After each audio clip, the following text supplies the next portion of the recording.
Hi there, I'm Ben, and in this video I'm going to look at the stacked release window of the first few months of 2020. If you're in the US, I believe you would call this quarter 1 and 2.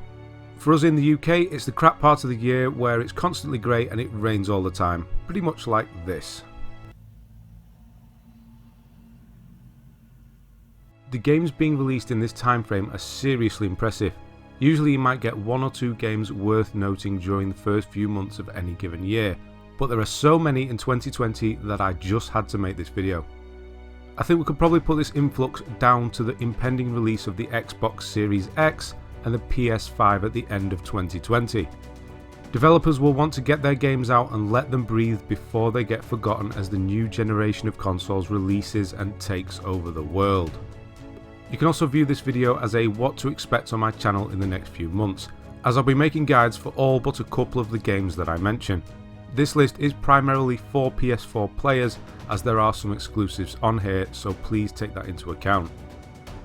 Right, I'm going to show you the games in order of release date, so let's take a look at the goodies that will be on offer at the start of 2020.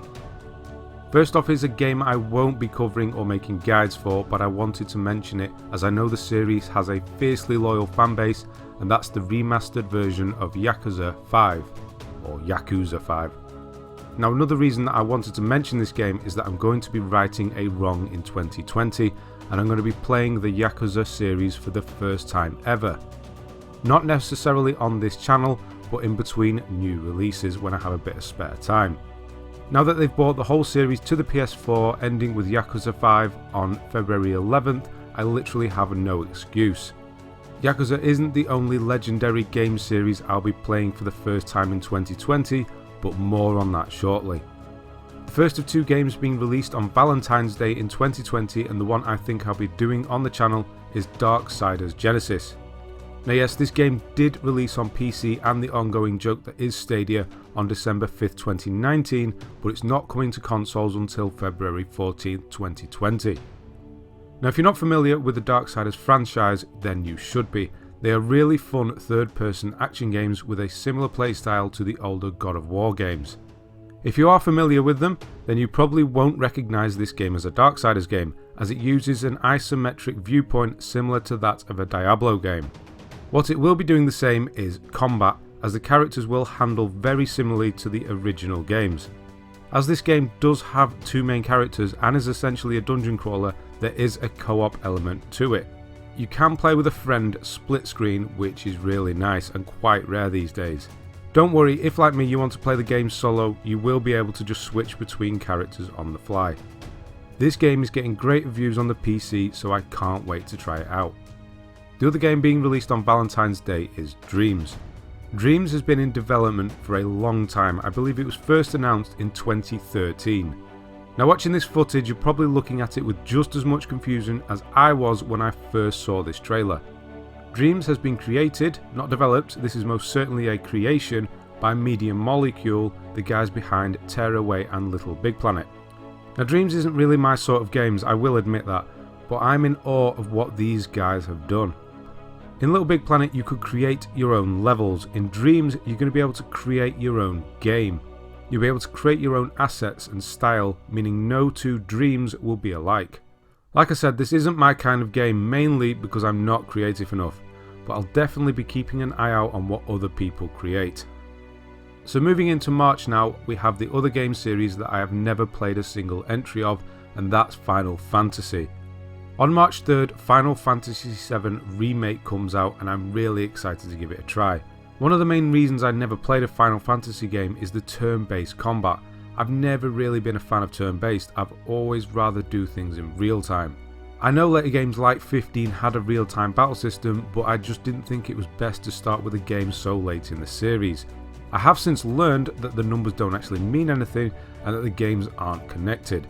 So that brings me to Final Fantasy VII Remake. I have seen the original game on the top of a lot of people's best ever games lists, so why not start with a more action-based, polished up version of arguably one of the best games ever made. I don't think I'm going to be the only one doing this. I think Final Fantasy VII Remake is going to be a great entry point for a lot of players who have never experienced the franchise. Next up in mid-March we'll be getting Nioh 2. If like me, you've recently fallen for really difficult third-person action games and can't wait for the next Soulsborne Elden Ring, then I have it on good authority from some random people I don't know that Nioh is a great series to try out. In fact, Nioh has an extremely interesting sounding combat system which is broken down into stances, much like a traditional fighting game. There is high, mid and low stances, and depending on which stance you are using, your attacks and damage received will change, with high being offensive and low being defensive and mid being somewhere in the middle, obviously. Nioh 2 looks like a much more stylized and fast-paced game, whereas you could argue that the Souls games are more grounded in reality with their fighting styles. I really can't wait to give this game a try, but unfortunately I will only have a week with it though. And that's because on March 20th, the sequel to one of the best reboots ever made comes out, Doom Eternal. We were already supposed to have Doom Eternal by now. Its original release date was the end of November 2019, but it got pushed back. Am I bothered by that? No, not at all. I would rather games get pushed than rushed. Doom Eternal needs to run perfectly because the whole premise of the series is utter carnage with super responsive controls and gameplay, which when put together make you feel like a god as you tear demons apart at a breakneck pace. Doom 2016 was so much fun, and I hope Doom Eternal does enough to innovate and make things feel even more over the top. As an extra bonus, if you pre-order Doom Eternal, you'll also receive a remaster of the Nintendo 64 version of Doom, Doom 64, for free. Now I wouldn't usually recommend pre-ordering any game, but I'm sure Doom Eternal is going to be a safe bet. Now speaking of sweet extra content, when Resident Evil 3 Remake releases at the beginning of April, it will be accompanied by a standalone multiplayer component known as Resident Evil Resistance. No pre-order needed for this one though. Buy Resident Evil 3 and you'll get access to Resident Evil Resistance as well. Resident Evil Resistance is going to be a 4v1 asymmetrical team-based game, which will have a character in it called Martin Sandwich. 10 points if you know what that ridiculous name is a nod to. The game is going to be similar to something like Dead by Daylight if you've ever played that, but this time the lone player will be playing as characters like Mr. X from Resident Evil 2. So most importantly, we're getting a Resident Evil 3 remake. This is probably the game I'm looking forward to most on this list, along with another two games that I haven't mentioned yet. Resident Evil 2 was the perfect remake in my eyes. It improved on everything that made Resident Evil great, and removed everything that makes the older Resident Evil games so frustrating to play in these modern times.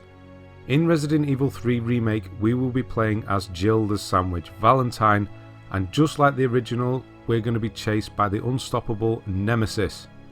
Usually I hate invincible enemies in games, my nerves just can't handle the pressure, but Mr. X was so well done in Resident Evil 2 that I'm sure it'll be a joy to be constantly chased down by Nemesis as well. If you didn't play Resident Evil 2 this year, I urge you to do so, then you can be just as excited for the third one as I am. In mid-April 2020, the long-awaited Cyberpunk 2077 is going to be released. This game is probably one of the most hyped and anticipated games of this generation of consoles. Obviously this is for good reason. CD Projekt Red, the team behind the Witcher series of games, is bringing this futuristic world to us. Not only do they understand how to make a richly populated game world, they also understand how to look after their fans. CD Projekt know how to please gamers like you and me. They have a no-nonsense approach to making and most importantly distributing games. For that one person who knows nothing about Cyberpunk 2077, it is an open world RPG set in a dystopian future where human augmentation is the norm. The character creation and personalization for this game is looking like it could be the most in-depth of any game ever. To be honest, this could make making guides for the game quite tricky with everyone's character build being so different. But nonetheless, I'll be making a lot of videos about this game and I'll have a full month to do so before the next big release is out. I say next big release, but I personally think Marvel's Avengers could go either way.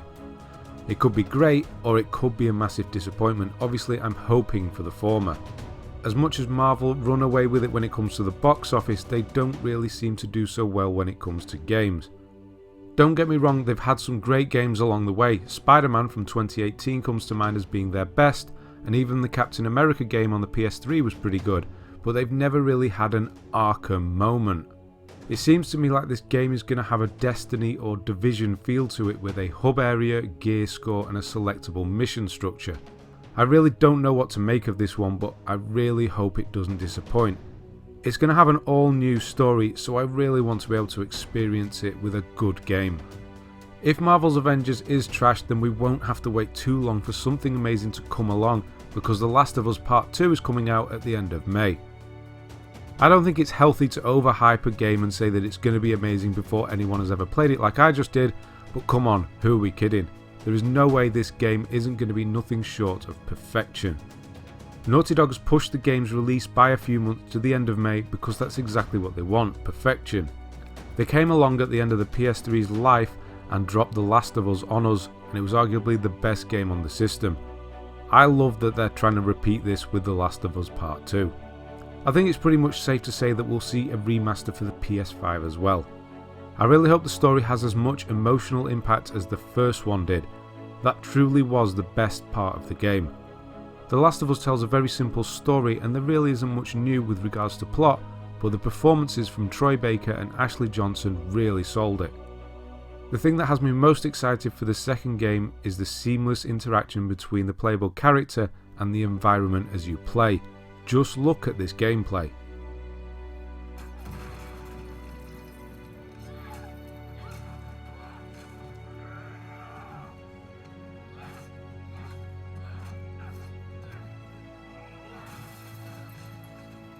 It reminds me of how excited I was for Uncharted 3 when I first saw Nathan Drake pushing his way through the crowded streets.